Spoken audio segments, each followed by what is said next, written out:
ध्यान दिया जाता है। ये जितने भी सतलोक आश्रम बरवाला, जिला हिसार, हरियाणा, इस आश्रम को छोड़कर जो ज्ञान और भक्ति विधान है इस दास के अतिरिक्त इस विश्व में नहीं है, किसी संत के पास नहीं है। यह सत्कर मान लियो। दास ने कोई शौक नहीं, कोई लोभ नहीं, किसी प्रकार का जो भी आपका दान धर्म आता है, क्योंकि दान धर्म किए बिना आपका उबारा नहीं हो सकता। और शास्त्र अनुकूल साधना में दान प्रयोग नहीं हुआ तो उसका कोई यूज नहीं। तो ये दास को ये जड़ी मिली है, आपको उभारने का एक तरीका मिला है, दाता ने दिया।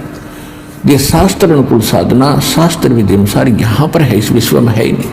तो अब आपका दाव है, जितना समय लगा है इसमें जल्दी जल्दी करके अपना उभारा कर लो। लूट लो या राम नाम की लूट दे लूटी जाते हैं, फिर दाव नहीं लगेगा।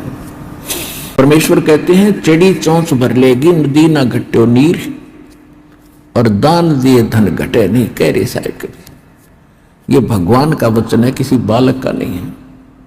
और देते को हर देत है जहां तहां से आन, और अन देवा मांगत फिरो। फिर साहिब सुने ना कान।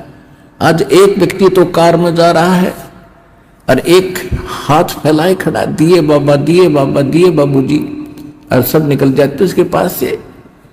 अब ऐसा क्यों है? इंसान वो है, इंसान वो है, उसने पिछले जन्म में कोई दान कराया नहीं। और एक विधान है भगवान का कि एक मानव शरीर 84 लाख योनियों प्रकार की योनियों को भोगने के उपरांत एक मनुष्य जीवन अवश्य मिलता है, और उसमें पिछले संस्कार भी साथ होते हैं। तो उसमें पुण्य होता ही नहीं, उसका पुण्य नहीं है तो उसको दे कौन? मांगता रहे मर भटक कर दुखी होकर। तो यहाँ कहते हैं देते को हर दे, परमात्मा जिसने दान किया उसी को देता है।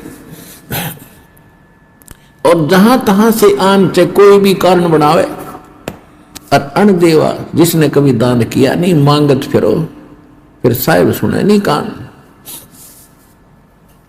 तो यहां जो दान आप करते हो, एक का 1000 आपको बेनिफिट होगा, 1000 गुना समझो, ये सत्कर मान लेना। और इसके साथ साथ कहते हैं गुरु बिन माला फेरते, गुरु बिन देते दान, गुरु बिन दोनों निष्फल हैं, चाहे पूछो वेद पुराण। और कुपात्र को दान दिया हुआ व्यर्थ है। सुपात्र यानी सच्चे संत को ही दान दे, उसका फल है। नियम हर एक चीज के। अब कई भक्त कहते हैं कि हमें कह रहा था कि आपके गुरुजी तो अन्य किसी को भी किसी की हेल्प करने को मना करते नहीं। हेल्प करने का स्थान होता है, जैसे फल डागी की तरह, या सूखा पड़ गया, कोई एक्सीडेंट दुर्घटना होगी, वहां मदद करो। और आप चलते कहते जैसे किसी भिखारी को दान नहीं देना। अब कोई अपना धंधा करके खाओगा, कुछ भगवान के गुण गाओगा, उसको मालिक के चरणों में लाओ, उसका नाम दिलाओ, उसको भक्ति कराओ, उसका उद्धार हो जाएगा। तो भिखारी को दान देना या किसी अन्य संत को दान देना नहीं चाहिए। उनको क्या दे सकते हो? खाना खिला सकते हो, कोई वस्त्र सिलाकर पहना सकते हो, अगर आप उसकी मदद करना चाहते हो। उसको कैश ना देना, क्योंकि वो साधु संत नहीं है, वो भिखारी बकवादी व्यक्ति है। अगर सारे भिखारी हो जाए फिर कमावे कौन गा? एक व्यक्ति ने एक भिखारी को 100 रुपये दे दिए। अब ये क्या करते हैं? सारी बकवाद करते हैं, शराब ये पीवे, मांस ये खावें, क्यों फ्री का मिल रहा है।